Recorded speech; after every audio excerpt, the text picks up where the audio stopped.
his chaperone, S. Theodore Markson. And they have driven to a mansion, and S. Theodore Markson is, she likes to ring any doorbell she approaches 6 times. Right. After the 6th ring of the doorbell, I could hear faint footsteps approaching the door, but my thoughts had drifted someplace else. Instead of standing at the door of a mansion in this strange, faraway place, I imagined myself back in the city, standing at the top of a hole with my tape measure and my trusted associate. I pictured myself in possession of all the belongings I had in my suitcase. I pretended I had no need of a strange, shiny mask. And most of all, I had a vision of myself in which I was not so very hungry. I had planned to eat something on the train, but instead had journeyed a great distance in Theodore's roadster with not even the tiniest of snacks. And while in my mind I was quite full from an excellent meal in Stained by the Sea, which is the town where they are, my stomach was growling something awful. It was for this reason that I took little notice of the butler who opened the door for us, of the hallway he led us down before opening a set of double doors and asking us to wait in the library. I should have paid attention. An apprentice should pay close attention to the details of a new location, particularly if the furniture seems wrong for the room, or if the library seems to have only a handful of books in it. But I didn't even look back as the butler shut the doors behind us, and instead cast my eyes across the large, dim room to a small, bright table where tea had been laid out on a tray, along with a dozen cookies on a plate. I walked over to get a closer look. They were almond cookies, but they could have been made of spinach and shoes for all I cared.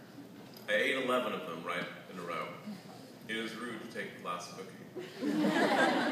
Theodora had sat down on a small sofa and was looking at me with disgust. "Not proper, Snicket," she said, shaking her head. "Not proper at all." "I saved you one," I said. "Sit right here next to me and stop talking," Theodora said, tapping the sofa with a glove. "The butler told us to wait, and wait we shall." Wait we did. We waited long enough that I looked for something to read.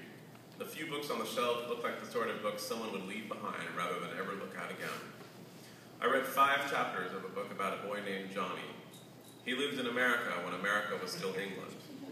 One day he burned his hand and was no longer able to work as a silversmith, which sounded like a miserable line of work anyway.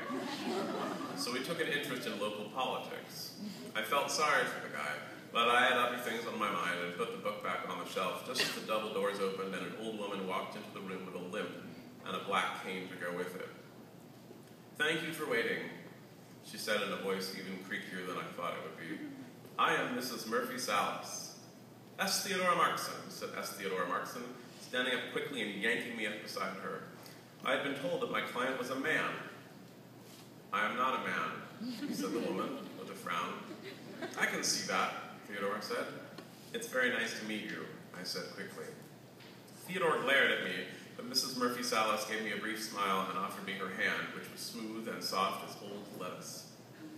"Charming boy," she said, and then frowned again at Theodora. "What does the S stand for?" "Standing next to me is my apprentice," Theodora said, and handed the old woman an envelope.